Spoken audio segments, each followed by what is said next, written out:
আসসালামু আলাইকুম ওয়া রাহমাতুল্লাহ। আমাদের অন্তর্বর্তী সরকারের ৬ মাস হয়ে গেল। ৬ মাসে তারা এমন কোনো কার্যক্রম কি নিয়েছে যাকে বলা যায় যে বাংলাদেশের মানুষের বন্ধু তারা?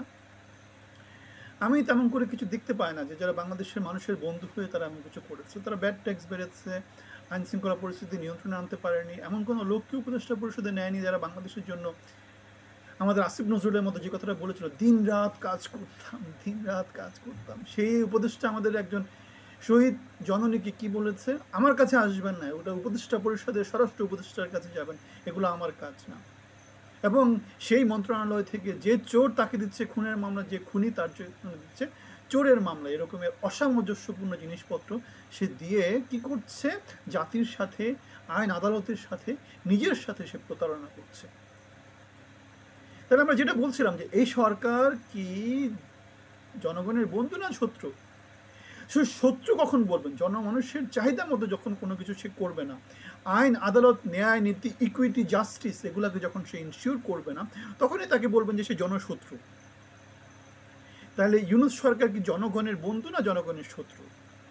আমার কাছে যেটা মনে হয় এই সরকার জনশত্রু। কারণ উপদেষ্টা পরিষদে যাদেরকে নিয়েছে সে নিজেই স্বীকার করেছে নুরুল কবিরের সাথে সাক্ষাৎকার দেওয়ার সময় যে আমরা মোটামুটি ব্যর্থ হয়েছি, আমরা এটাকে বলে কি যে আমরা লটারি নিয়েছি, হয়ে গেলে তো হয়ে গেল, না হলে কিছুই হলো না। সে অযোগ্য মানুষ, যাদেরকে নিয়েছে তারা অযোগ্য। চিটাগাং থেকে নিয়েছে, চিটাগাং থেকে নিয়ে একটা চিটাগাং কেন্দ্রিক সমিতি তৈরি করেছে এবং তাদেরকে দিয়ে সে কি করছে, লুটপাটের রাজত্ব সে তৈরি করেছে। সে নিজের গ্রামীণ ব্যাংক যে সুদী ব্যবসা, সেই ব্যবসা থেকে ৬৬৬ কোটি টাকা সে ট্যাক্স মওকুফ করে নিয়েছে। আগামী ৫ বছর ট্যাক্স দেবে না, সেটা সে মওকুফ করে নিচ্ছে। তাহলে জনগণের বন্ধুকে বলবেন নাকি জনগণের শত্রু বলবেন? উপদেষ্টা পরিষদে যাদেরকে নিয়োগ দিয়েছে জনগণের বন্ধু বলবেন নাকি জনগণের শত্রু বলবেন? এক একটা নিয়োগ মানে হচ্ছে জনগণের সাথে বাংলাদেশকে ১০০ বছর পিছিয়ে দেওয়া।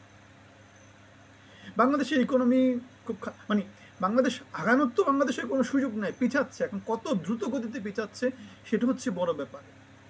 মেধা এবং কোটা, এটার উপর ভিত্তি করে জুলাইয়ের অভ্যুত্থান হয়েছিল, জুলাইয়ের আন্দোলন হয়েছিল, যেখানে আমরা ছিলাম সম্মুখ সারিতে।